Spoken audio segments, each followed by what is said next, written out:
Diyos o manluluwas. Si Kristo Jesus ang atong dakong paglaom nining kalibutan na mga higala.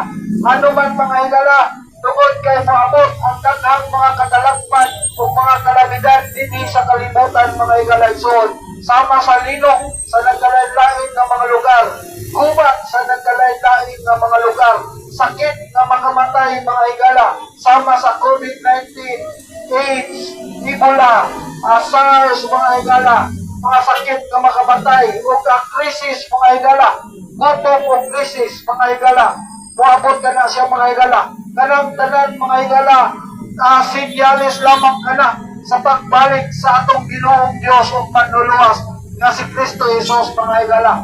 Manang mga higala, ang pangutana, andam ka na ba sa pagbalik sa atong Ginoong Diyos nga si Kristo Jesus mga higala? Kaya ang pagbalik sa atong Ginoong Diyos nga si Kristo Jesus mga higala, sama sa usa ka inahan nga mga anak, birth pains or birth pangs mga higala, nga sa dili pa mugawas ang bata sa taguangkan sa usa ka inahan mga higala, magdagan siya kasakit sa iyang tiyan, no, magpati siya mga higala, usa pa mugawas ang bata.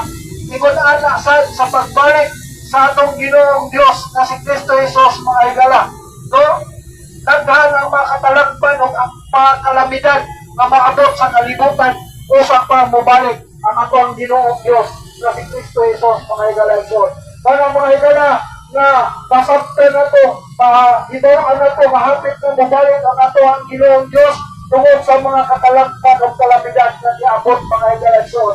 Para mga higala nga kung ikaw wala pa nasayon sa kaluwasan mga higala, karon mga higala, tuhoy yung gawa pa si Kristo Jesus sulod sa imong kasig-kasig o sa imong kinabuhi. Kay walay laing paagi na ang tao makasulod sa gingharian sa langit mga higala.